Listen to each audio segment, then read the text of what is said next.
들을 주님의 이름으로 환영하고 축복합니다. 하나님께서 오늘도 우리에게 은혜를 부어주시고 우리를 새롭게 하실 줄 믿습니다. 우리가 마음에 여러 가지 무거운 생각을 가지고 오셨어도 주님께서 너희가 세상에서 환난을 당하나 담대하라, 내가 세상을 이기었노라 하고 말씀하셨습니다. 이미 우리의 모든 죄와 짐들을 담당하셨기에 오늘도 아멘으로 나갈 때 하나님께서 은혜를 부어주실 줄 믿습니다. 산의 위대함은 멀리 떨어져야 보이고 산이 어떠한지는 어떻게 하지 알 수 있을까요? 산 안으로 들어가야 보인다라고 했습니다. 산의 위대함은 멀리 떨어져 있어야 보이고 산을 알기 위해서는 산으로 들어가야 되죠.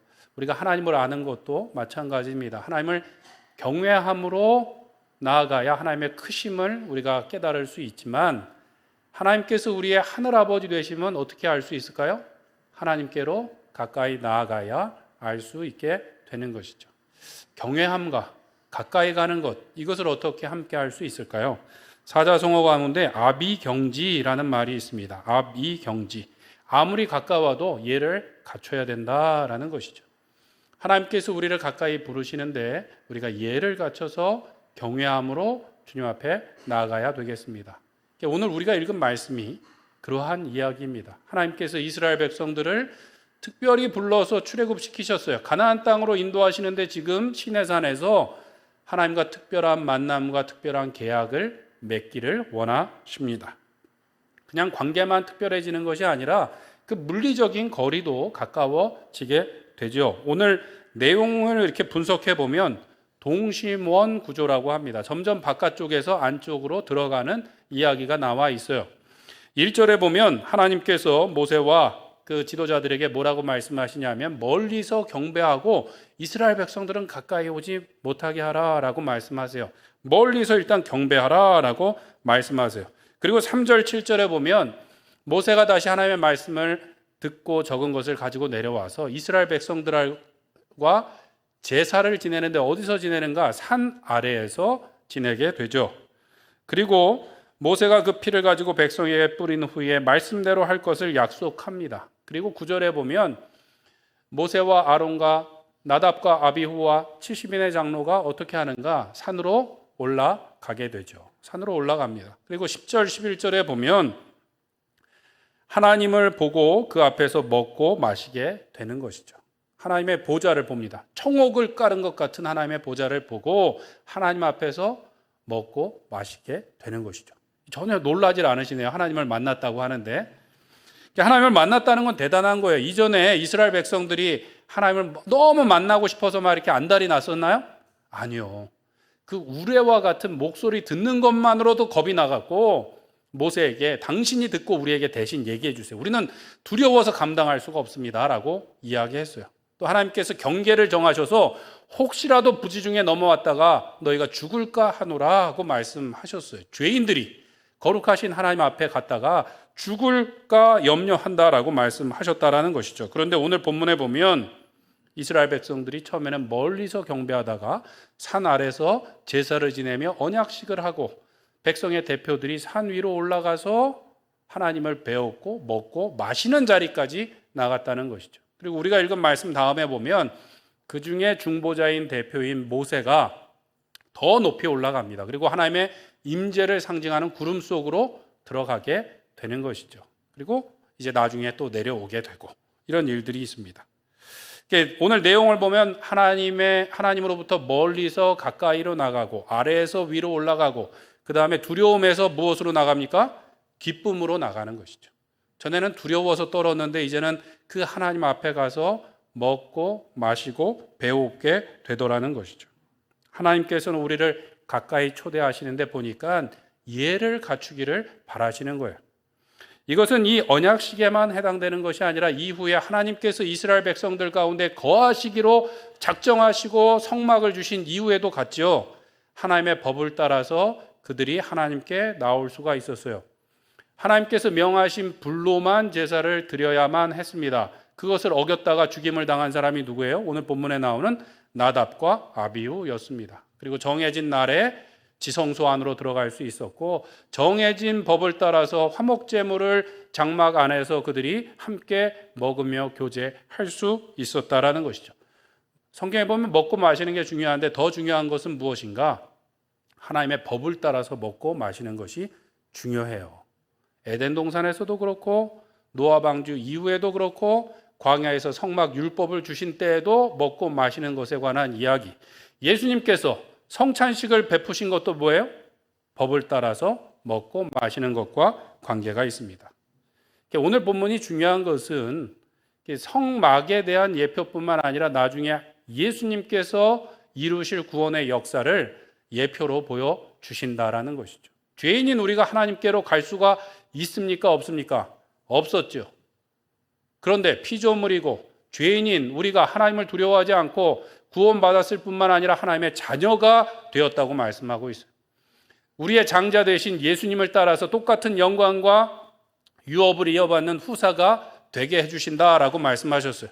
감히 어떻게 그런 일들이 일어났습니까? 바로 예수님의 언약의 피 덕분이라는 것이죠. 예수님께서 십자가에서 죽으심으로 다 이루었다라고 말씀하시고 내 영혼을 아버지 손에 부탁합니다 라고 숨을 거두실 때 어떻게 됐습니까? 성전에서 지성소를 가로막고 있었던 회막이 갈라져 내려서 우리가 은혜의 보좌 앞으로 나아갈 수 있는 길을 열어주셨다라는 것이죠. 그 예수님께서는 십자가를 지시기 전날 제자들에게 떡을 들어 축사하시고 이것은 너희를 위하는 나의 몸이다 라고 말씀하셨어요. 하늘로부터 내려오는 영원한 양식이다, 영생의 양식이다 라고 말씀하셨고 또 잔을 들어서 축사하시고 나눠주시는데 뭐라고 하셨습니까? 이것은 죄사함을 얻게 하려고 많은 사람을 위하여 흘리는 바 나의 피, 곧 언약의 피니라고 말씀하셨어요. 그 보혈의 공로를 의지하여 우리가 죄사함을 받았고 하나님 아버지께로 나갈 수 있게 되었다라는 것이죠. 성찬식을 하는 것도 무엇입니까? 예수님의 공로를 의지해서 하나님 앞에 나와서 함께 먹고 마시는 우리가 뭐가 된 거야? 하나님의 가족, 식구가 된 것이죠. 더 이상 죄로 인하여서 사망으로 인하여서 두려워하는 것이 아니라 부끄러워하는 것이 아니라 하나님 앞에 나와서 우리가 참된 양식과 영생의 기쁨을 누릴 수 있게 되었다라는 것입니다. 별로 이렇게 감동이나 기쁨이 없으신 것 같아요. 그냥 이 땅에서 맛있는 거 많이 드시는 게 더 좋으신 것 같기도 하고요. 예수님께서 그 복을 우리에게 약속해 주셨어요. 요한계시록 3장 20절에 보면 볼지어다 내가 문 밖에 서서 두드리노니 누구든지 내 음성을 듣고 문을 열면 내가 그에게로 들어가 그와 더불어 먹고 그는 나와 더불어 무엇하리라? 먹으리라. 이 땅에서 맨날 먹고 싸고 하는 일들이 반복되는 것이 아니라 영원한 참된 양식과 영원한 평강을 누리며 영원한 기쁨 가운데 우리가 거하게 하시겠다라고 약속해 주셨다라는 것이죠. 이게 얼마나 놀랍고 영광스럽고 감사한 일입니까? 우리가 너무 당연하게 생각하는데 참으로 놀라운 일이에요. 하나님의 독생자와 같은 자리로 우리를 만들어 주셨다라는 것. 감히 하나님 앞에 나아가서 우리가 자녀가 돼서 먹고 마신다라는 것 참으로 놀랍고 감사한 일입니다. 우리 성도님들은 이 땅에서도 그 예수님 안에서 그 복을 누리시며 또 천국에서 그것을 이루게 될 것을 소망하고 날마다 주님께로 더 가까이 나가고 계십니까? 예. 2부보다 아멘이 좀 작네요. 제가 이렇게 비교하려고 그러지 않았는데 2부보다 좀 작은 것 같아요. 하나님 나라가 좋다는 건 아는데 우리가 잘 바라지 못할 때가 있어요. 그렇죠. 하나님께서 우리를 구원하신 구원의 감격이 식어버릴 때가 있다는 것이죠. 어릴 적에 어릴 적에 제 주일 아침이 되면 저희 집에 기상송이 이렇게 울렸습니다. 따따따따따. 이거는 이제 군대에서 울려 퍼지는 거고 저희 집에 이제 새벽 기도를 주일날 다녀오시고 이제 막 일을 다 하시다가 저희가 일어날 시간이 되면 카세트가 징 돌아가는 소리가 먼저 나고 그 다음에 이제 소리가 납니다.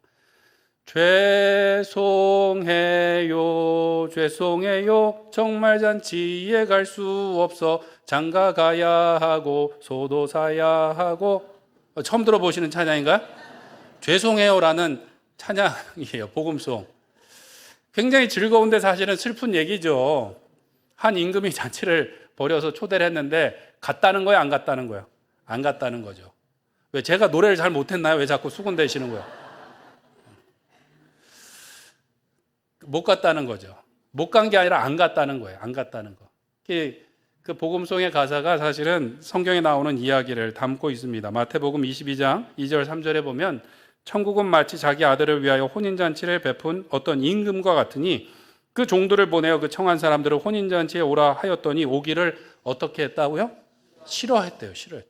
아니 임금님이 잔치를 베풀고 초대했는데 오기를 싫어했대요. 아니 가서 그냥 얼굴만 보이고 한번 인사만 해도 좋을 것 같은데 오기를 싫어했대요. 왜 그랬을까요? 그 다음에 예수님께서 마지막 날이 어떤가라는 말씀에 보면 이렇게 이야기하십니다. 누가복음 17장 26절 이하에 노아의 때에 된 것과 같이 인자의 때에도 그러하리라. 노아가 방주에 들어가던 날까지 사람들이 무엇했다고요? 먹고 마시고 장가들고 시집가더니 홍수가 나서 그들을 다 멸망시켰으며 또 롯의 때와 같으니 사람들이 먹고 마시고 사고 팔고 심고 집을 짓더니 멸망의 자리로 나갔다라는 것이죠. 노아의 때에도 몇백 년 동안 방주를 지으면서 노아가 너희들 오지 마 그런 게 아니라 하나님의 심판을 선포했음에도 불구하고 초대를 받았습니까? 안 받았습니까? 안 받았어요. 가기를 싫어했고 롯의 때에도 그랬고 예수님께서 다시 오실 날도 그런다는 거예요? 그렇지 않는다는 거예요? 그렇지? 그런다는 거죠. 그런다는 거죠. 사람들이 먹고 마시고 사고 팔고 집을 짓고 일상의 일들에 바빠서 임금 되신 주님의 큰 잔치에 청함을 받지 않더라는 거예요. 가기를 싫어했대요. 다음에 갈게요가 아니라 그냥 가기를 싫어했다라고 말하고 있습니다. 재미있는 것은 그 임금이 화가 나서 종들에게 거리에 나가서 사람들 다 불러와 라고 말했어요. 종들이 나가서 사람들을 불러서 자리를 채우는데 성경에 보면 악한 사람도 오고 선한 사람도 오고 가득 찼더라고 말하고 있어요. 임금님이 그래도 마음이 뿌듯해갖고 이제 잔치자리에 가보니까 손님들이 가득 찼어요. 그런데 한 사람이 보였습니다. 누군가 하면 예복을 입지 않고 들어온 사람이었습니다. 그에게 어찌하여 예복을 입지 않았느냐라고 물으니까 대답이 없었어요. 임금이 종들에게 말하여 그를 묶어 바깥 어두운 곳에 던지라고 말을 했습니다. 그리고 슬피 울며 이를 갈미 있었다라고 말하고 있습니다. 좀 이 말씀을 읽으시면서 좀 이상한 생각이 들지 않으셨어요? 굳이 초대해놓고 이건 무슨 경우인가? 뭐 이런 생각이 들 수 있는데 하나님께서 우리를 초대하시는데 예를 갖추기를 바라신다는 거예요. 그렇다고 너무 걱정하실 필요는 없어요. 주님께서 우리에게 예복을 원하시는데 그것은 우리의 돈이나 우리의 공로로 우리가 열심히 해야지 얻을 수 있는 것이 아니라 오직 하나님의 은혜를 따라 우리가 얻을 수 있는 것인 줄 믿습니다. 어떻게 하나님께 가까이 나갈 수 있는가? 첫 번째로 우리는 보혈의 은혜를 구하는 인생이 되어야 되겠습니다. 8절 말씀 같이 읽겠습니다. 시작. 모세가 그 피를 가지고 백성에게 뿌리며 이르되 이는 여호와께서 이 모든 말씀에 대하여 너희와 세우신 언약의 피니라. 아멘. 오늘 성경에 보면 이스라엘 백성들이 그전까지 막 두려워 떨고 하나님 그 음성도 두려워서 못 듣겠어요 라고 그랬는데 감히 하나님 앞으로 나아가서 그 하나님을 배우고 그 앞에서 먹고 마실 수 있었던 능력이 어디서 나왔어요? 이 언약의 피에서 나왔다라는 것이죠. 아직 제사 제도가 확립되기 전이었는데 번제와 화목제물 제를 드리게 하시고 그 피를 받아서 반은 제단에 뿌리고 반은 백성들을 향하여 뿌리게 하심으로 그들이 하나님 앞으로 나아갈 수 있는 담대함을 얻게 하셨다라는 것입니다. 9절에 보면 모세와 아론과 나답과 아비후와 이스라엘의 70장로가 어디로 올라갑니까? 시내 산으로 꼭대기는 아니고 아마 중턱에 올라갔던 것 같아요. 가보니까 무엇을 봐요? 하나님을 보고 하나님의 빛나는 보좌를 봤습니다. 그 발 아래가 청옥을 편듯하고 하늘같이 청명하더라고 말씀하고 있어요. 11절에서는 더 놀랍게 하나님을 뵙고 그 앞에서 먹고 마시더라는 것이죠. 이 놀라운 사실인데 별로 놀라질 않으세요. 아까도 그랬는데 이전까지는 너무 두려워 떨었어요. 근데 이스라엘 백성들만 그런 게 아니라 이후에 모세가 하나님의 영광을 보게 됩니다. 금송아지로 인해서 하나님께서 내가 올라가지 않고 너희만 올려보내겠다 그랬더니 모세가 하나님 안 가시면 나도 안 갈 거예요. 하나님 약속을 해주셨음에도 불구하고 하나님 증표를 보여주세요. 하나님의 영광을 보여주세요라고 구합니다. 그래서 시내산에 올라가서 하나님께서 보여주시는데 하나님의 모습을 볼 수는 없고 내 영광을 지내가게 하리니 그 뒷모습을 보게 되죠. 그렇죠? 그런데 오늘 성경에 보니까 10절, 11절에는 하나님을 보고 하나님을 뵙고 그 앞에서 먹고 마시다라고 말하고 있어요. 모세도 못 본 하나님을 이스라엘 백성들이 다 봤을까요? 아마도 하나님의 영광을 보기는 했을 텐데 이 본문에서 무엇을 강조하고 있습니까? 보혈의 언약의 피를 강조하고 있는 거예요. 자격 없고 능력 없고 감히 갈 수 없는 자들이 어떻게 하나님 앞에 나갈 수 있었는가? 그 언약의 피의 공로를 의지하여 그들이 하나님 앞에 설 수 있었다라는 것을 강조하여 보여주고 있는 것입니다. 그들이 하나님께서 말씀하신 대로 옷을 빨고 금식하고 그 다음에 금욕해서 정결케 돼서 그들 앞에 하나님 앞에 나갈 수 있었던 것이 아니라는 것이죠. 언약의 피를 의지하여 그들이 나갈 수 있었어요. 6월절 어린 양의 피로 그들이 구원받을 때 어떻습니까? 그 피를 보고 하나님께서 죽음이 넘어가도록 하셨다라고 말씀하고 있어요. 그 피의 능력이 있는 것이 아니라 뭐예요? 그 피를 보고 하나님께서 의롭다 여겨주신 것이죠. 그 피를 매개로 하나님께서 무엇을 주셨는가? 하나님의 은혜로 그들을 구원하여 주시고 하나님의 은혜로 그들을 가까이 불러주셨다라는 것입니다. 특별히 모세와 아론도 하나님께 택함을 받았지만 그들이 아주 뛰어난 사람이어서가 아니라 하나님의 은혜로 택함 받았고 나답과 아비후도 아론의 아들이긴 하지만 그렇다고 그들이 특별한 능력이 있었던 것은 아닙니다. 하나님의 은혜로 부름받았고 또 5절에 보면 번제와 화목제를 명하는데 누구에게 시키는가? 청년들에게 시키더라는 것이죠. 청년들에게. 당시에는 제사장이 다 임명되지 않았던 때예요. 그러니까 아마도 어린 양과 염소로 제사를 드리는 것처럼 순결하고 열심 있는 청년들을 불렀겠지만 특별한 청년들이 아니라 하나님의 은혜로 부름받아 그 산에 올라가서 하나님을 배움는 은혜를 받게 되었다라는 것이죠. 무엇을 통해서요? 그들의 공로가 아니라 언약의 피를 의지해서 언약의 피를 의지해서 그들이 나갈 수 있었습니다. 오늘 우리도 마찬가지죠. 우리가 뭔가 대단한 공로가 있어서 하나님의 자녀가 되었고 이 자리에서 예배하는 것이 아니라 무엇을 의지하여? 예수님의 보혈의 공로를 의지하여 이 자리에 나와 있는 줄 믿습니다. 우리가 잘했기 때문이 아니라 보혈의 공로를 의지하여 우리가 이 자리에 있는 것이죠. 우리가 율법을 잘 지켰기 때문에 의로운 것이 아니라 율법을 통하여 우리가 죄를 깨닫고 예수님 앞으로 왔기 때문입니다. 신앙생활을 잘하면 할수록 그 은혜가 필요 없는 것이 아니라 말씀을 잘 지키게 되고 말씀을 지키다 보니까 내가 죄인인 것을 알게 되고 내가 부족한 것을 알게 되고 그러면 무엇이 더 필요합니까? 예수님의 보혈의 공로가 필요하다는 것을 알고 더 겸손히 주님 앞에 엎드리는 것이 우리의 신앙이 성숙해 가는 것입니다. 우리가 예수님 믿을 때만 예수님의 십자가가 필요한 것이 아니라 예수님을 따라가는 오늘 우리에게는 더 큰 은혜와 더 큰 은사가 그 예수님의 십자가가 더 필요한 줄 믿습니다. 로마서 3장 20절에 보면 그러므로 율법의 행위로 그 앞에 의롭다 하심을 얻을 육체가 없나니 율법으로는 죄를 무엇함이니라? 깨달음이니라. 율법을 통해서 우리가 교회생활 신앙생활 잘해서 의롭다함을 받을 사람이 없고 율법을 통해서 죄를 깨닫게 되니까 누구에게로 갈 수밖에 없어요? 예수님의 십자가 앞으로 갈 수밖에 없다는 것이죠. 오늘 말씀에 보면 율법으로는 죄를 깨닫는데요. 누구의 죄를 깨달을까요? 내 죄를 깨달아야죠. 내 죄를 깨닫고 내가 큰 죄인인 것을 알고 내가 할 수 없음을 알고 내가 예수님께로 가야 되는데 우리가 이걸 잘못 적용할 때가 있어요. 신앙생활 하면서 누구의 죄를 잘 깨닫게 돼요?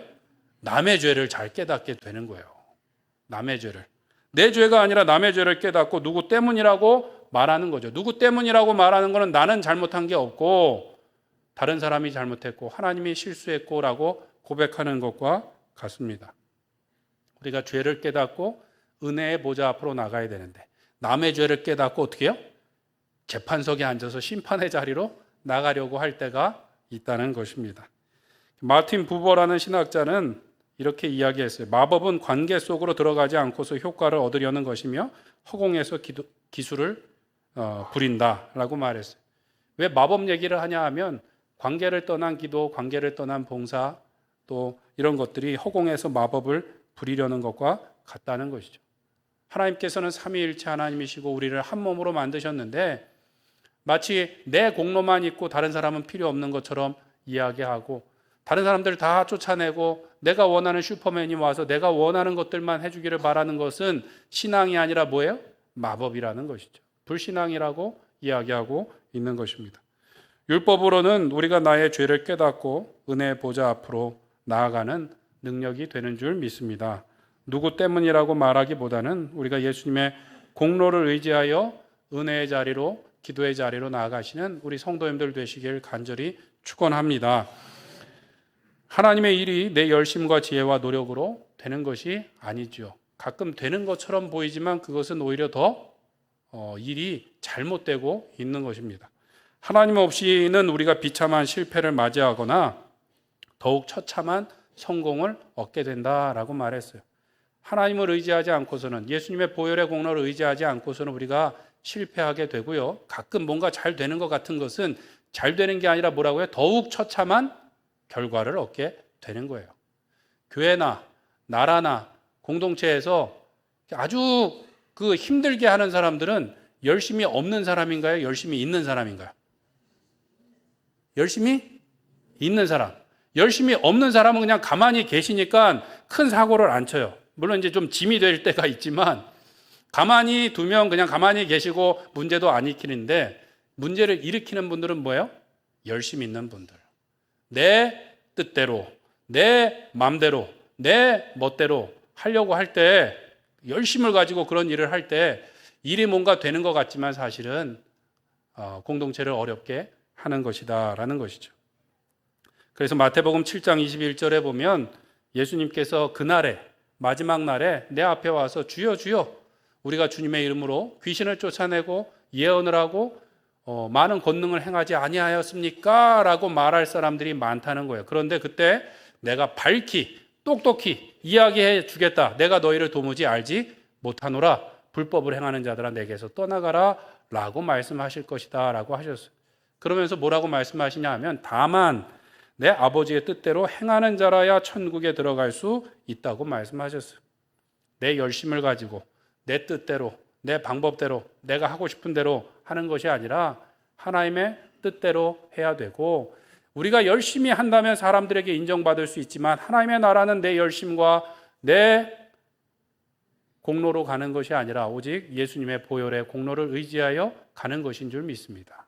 때문에 우리가 더 우리 자신을 낮추고 더 은혜를 구하며 더 많이 기도하는 자리로 나가야 될 줄로 믿습니다. 우리가 준비할 예복은 무엇입니까? 그것은 바로 보혈의 공로를 의지하여 정결하게 씻은 예복인 줄 믿습니다. 요한계시록에 보면 천국의 모습 가운데 사람들이 나오는데 어떤 옷을 입고 있습니까? 흰 옷을 입고 있는 사람들이 나와요. 어떻게 흰가? 요한계시록 7장 13절 14절에 보면 이렇게 말합니다. 장로 중 하나가 응답하여 나에게 이르되 이 흰옷 입은 자들이 누구며 또 어디서 왔느냐? 내가 말하기를 내 주여 당신이 아시나이다 하니 그가 나에게 이르되 이는 큰 환난에서 나오는 자들인데 어린 양의 무엇에? 피에 그 옷을 씻어 희게 하였느니라 하고 말씀하고 있는 것이죠. 하나님 앞에 나아가 서게 될 많은 사람들이 흰 옷을 입었는데 어떻게 희게 되었는가? 어린 양의 피로 씻어 희게 되었다라는 것이죠. 우리가 준비할 예복이 무엇입니까? 오늘도 주님 앞에 나아가 그의 은혜를 구하여 우리의 부족함과 부끄러움을 내어놓고 준비할 예복인 줄 믿습니다. 우리의 열심과 공로를 자랑하고 세상 자랑으로 우리를 치장할 것이 아니라 오직 예수님의 보혈의 은혜가 필요한 죄인인 것을 고백하고 겸손히 은혜를 구할 수 있는 우리 성도님들 되시길 축원합니다. 자신만만해서 기도가 필요 없는 사람처럼 살 것이 아니라 자신 없어서, 은혜가 없으면 살 수 없어서 기도의 자리로 나올 수 있는 우리 성도님들 되시길 축원합니다. 그래서 우리가 주님을 다시 만날 그때에 예수님의 피로 씻은 흰옷을 입고 부끄러움과 두려움이 아니라 참된 기쁨과 영광으로 다시 만나게 되시는 우리 모든 성도님들 되시길 축원합니다. 두 번째로 우리가 말씀을 따르는 인생이 되어야 되겠습니다. 우리 3절 말씀 같이 읽겠습니다. 시작. 그의 모든 율례를 백성에게 전하매 그들이 한 소리로 응답하여 이르되 여호와께서 말씀하신 모든 것을 우리가 준행하리이다. 아멘. 모세가 하나님의 모든 말씀과 율례를 전할 때 이스라엘 백성들이 한 소리로 응답했대요. 뭐라 그랬는가? 우리가 준행하겠습니다 라고 말합니다. 3절과 7절에 두 번 이야기를 하죠. 3절에서는 모세가 시내산에서 내려와서 하나님의 말씀을 전할 때 우리가 준행하겠습니다. 그리고 7절에서는 모세가 받아 적은 율례를 그들 앞에서 낭독할 때 우리가 그 말씀대로 다 준행하겠습니다 라고 아멘으로 다짐하여 응답했다라는 것이죠. 이스라엘 백성들이 무슨 음성에 귀를 기울였습니까? 세상의 소리가 아니라 하나님의 말씀에 귀를 기울였습니다. 물론 그들이 그 말씀에 아멘으로 나갔지만 잘 지켰을까요? 못 지켰을까요? 잘 못 지켰죠. 이 다음에 보면 그들이 금송아지를 만들고 하나님을 배반한 사건들이 나오고, 이 성경의 역사상 이스라엘 백성들이 율법을 잘 지켜서 하나님의 복을 받은 적이 없어요. 그러나 아멘으로, 하나님의 음성에 귀 기울이고 아멘으로 나갈 때 그 말씀이 우리를 어디로 이끄실까요? 예수님의 십자가 앞으로 우리를 이끌게 되는 줄 믿습니다. 율법으로는 의롭다 할 수 없지만 아멘하며 나갈 때 우리를 주님께로 인도하여 믿음의 자리, 은혜의 자리로 우리를 인도하여 주실 줄 믿습니다. 예수님께서는 율법을 폐하러 오신 것이 아니라 온전케 하러 오셨다라고 말씀하고 있어요. 율법을 안 지켜도 되는 것이 아니라 그 계명을 잘 지킬 수 있는 방법을 우리에게 주셨다라는 것이죠. 어떻게 해요? 우리를 존귀한 하나님의 자녀가 되게 해 주셨어요. 11절에 보면 하나님이 이스라엘 자손들의 존귀한 자들에게 손을 대지 아니하셨다라고 말씀하고 있어요. 이스라엘 백성들의 대표가 존귀하게 된 것은 그 언약의 피를 의지함이지만 그들이 이제 존귀한 자녀가 되었기에 하나님의 율법에 순종하여 나갈 수 있게 된 것이죠. 율법으로 존귀하게 된 것은 아니지만 존귀한 하나님의 자녀가 되었기에 이제는 품위 있게 존귀한 사람들처럼 살아가도록 주님께서 우리를 도와주실 것입니다. 예수님께서 어떻게 율법을 잘 지킬 수 있는지 우리에게 말씀해 주셨어요. 요한복음 13장 34절에 보면 우리 함께 읽어보겠습니다. 시작. 새 계명을 너희에게 주노니 서로 사랑하라. 내가 너희를 사랑한 것 같이 너희도 서로 사랑하라. 아멘. 주님께서 율법의 말씀을 요약하여 주신 것이 뭐예요? 서로 사랑하라. 하나님을 사랑하고 내 이웃을 내 몸과 같이 사랑하라 라고 말씀해 주셨고요. 로마서 13장 8절에 보면 남을 사랑하는 자는 율법을 다 이루었다라고 말씀하고 있습니다. 우리가 예수님을 사랑함으로 계명을 지켜야 되고 사랑함으로 율법을 이루는 자리에 나가야 될 줄로 믿습니다. 예수님께서는 계명을 지키는 자라야 나를 사랑하는 자니 그가 내 아버지께도 사랑을 받을 것이요 나도 그를 사랑하여 그에게 나를 나타내리라고 말씀하셨어요. 예수님을 사랑하는 방법이 뭐라고요? 말씀을 지키는 것. 하나님께 사랑받는 비결이 뭐라고요? 말씀을 지켜나가는 것. 그 예수님을 가까이 볼 수 있는 비결이 무엇입니까? 말씀에 순종할 때 그곳에서 예수님을 만나게 된다라고 하셨어요. 오늘 본문에도 보면 10절과 11절에 하나님을 본다라는 표현이 두 번 나옵니다. 본다. 근데 이 두 번이 다른 단어가 쓰였어요. 10절에서는 라라는 단어로 그냥 눈으로 보는 것을 말합니다. 무엇을 보았습니까? 하나님의 보좌를 보았어요. 그 발 아래 청옥과 같이 펴있고 하늘과 같이 청명한 것을 보았습니다.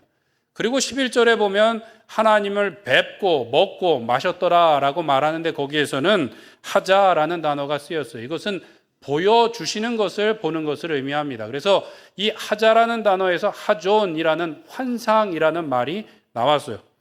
이스라엘 백성들이 처음 하나님 앞에 올라가서 무엇을 봤다고요? 하나님의 영광과 그 보좌를 보았고 두 번째로 그 앞에서 먹고 마실 때는 하나님께서 보여주시는 환상을 보았다라고 성경이 말씀하고 있습니다.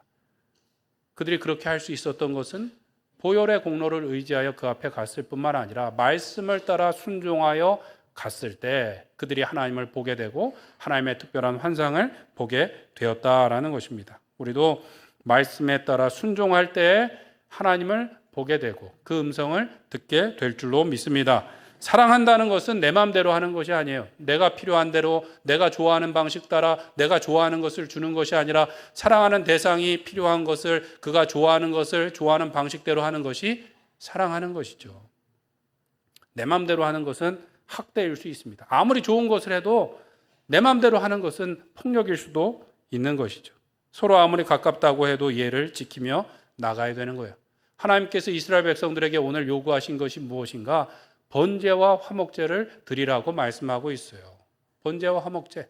완전한 헌신을 요구하시는 번제를 드리기를 원하셨고 하나님과 화평을 누리며 교통하는 화목제를 드리기를 원하셨고 그것이 하나님과 사랑을 맺는 방법이에요. 하나님께서 요구하신 방법이라는 것이죠. 오늘날도 마찬가지입니다.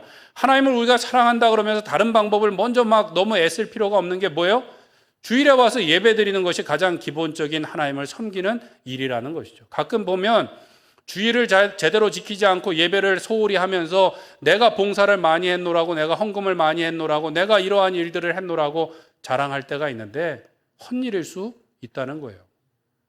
우리가 기도하지 않고 하나님의 일을 한다고 하는데 마지막 날에 예수님께서 내가 너 잘 모르겠는데 라고 말할 가능성이 있을 수 있다는 것이죠. 주님께서 원하시는 방법을 따라 우리가 주님과 주님의 교회를 섬겨 나가야 될 줄로 믿습니다. 그것은 아까 말씀드린 것처럼 번제로 모든 것을 다 드리는 것처럼 십자가로 나아가 나를 다 포기하고 드리는 것을 의미할 때가 있어요. 주님의 말씀에 순종하는 것이 쉬운 것이 아니라 내 자신을 꺾고 포기하고 다 드려서 순종하는 자리에 갈 때 주님께서 우리의 사랑을 받아 주실 것입니다. 예전에 어떤 중직자분이 그런 말씀을 하시더라고요. 저에게 제가 이렇게 막 뭔가 일을 많이 만들고 그러니까 너무 재미나 갖고 막 하는 줄로 보이셨던 것 같아요. 목사님은 하고 싶은 게 많아서 그렇게 일을 많이 벌린다는 거예요. 그렇게 보이세요? 하고 싶은 게 많아서? 저는 MBTI I입니다. I. 내성적인 사람이에요. 사람들 앞에 서는 게 너무 두렵고 어려운 사람이에요. 하고 싶어서 하는 게 아니라 해야 돼서 하는 일들이 더 많이 있습니다. 아닌 것 같으세요? 그러면 우리 장로님들은 하고 싶은 일을 많이 하시는 것 같으세요? 아니면 해야 되는 일들이 많은 것 같으세요? 잘 모르세요? 해야 되는 일들을 잘 하셔서 장로님이 되셨고 지금도 해야 되는 일들이 많이 있어요. 예배 자리를 지켜야 되고 기도의 자리를 지켜야 되고 수요일, 토요일 날 새벽 예배 와서 저랑 또 만나시고 또 교회 모든 행사들을 돌아보고 또 대신 욕을 먹고 수고하고 하는 일들이 있다라는 것이죠. 가정에서도 마찬가지 아닙니까? 자녀들과 같이 있다 보면 하고 싶은 일을 하세요? 아니면 해야 될 일들을 많이 하세요? 거의 다 해야 될 일들을 하시죠. 가끔 아이들이 엄마 아빠는 하고 싶은 대로 다 하면서 우리는 못하게 한다고 이야기하지만 사실은 해야 되는 일들이 거의 다인 거죠. 우리가 누군가를 사랑하고 섬긴다라는 것도 마찬가지입니다. 하나님 앞에 우리가 해야 되는 일들을 먼저 하고 순종할 때 주님을 사랑하며 섬기는 자리로 나가게 될 줄로 믿습니다. 우리가 교사로, 구역장으로, 전도회 회장으로 가끔 성도님들이 아프고 힘들고 어려울 때 찾아보는 거죠. 찾아보는 것. 때로는 반겨주지 않을지라도 찾아보고 손 한번 잡아주고 기도하는 그 자리에서 우리가 예수님을 만나게 될 줄로 믿습니다. 또 때로는 아무도 나를 알아주지 않는 자리에서 길에 나가서 처음 보는 사람에게 예수님의 이름을 전하고 복음을 전할 때 그 자리에서 우리가 예수님을 만나게 될 줄로 믿습니다. 왜냐하면 말씀에 순종할 뿐만 아니라 예수님께서는 예수님을 필요로 하는 곳에 있으시기 때문에 우리가 그곳에 나아가서 순종할 때 예수님을 만나게 될 줄로 믿습니다.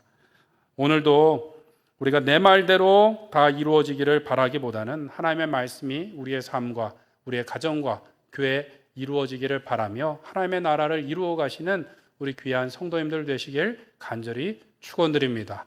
오늘도 나를 자랑하는 것이 아니라 보혈의 공로를 의지하여 자랑하고 오직 말씀에 순종하여 하나님을 사랑하고 하나님께 사랑받는 주님의 귀한 권속들 되시길 축원합니다.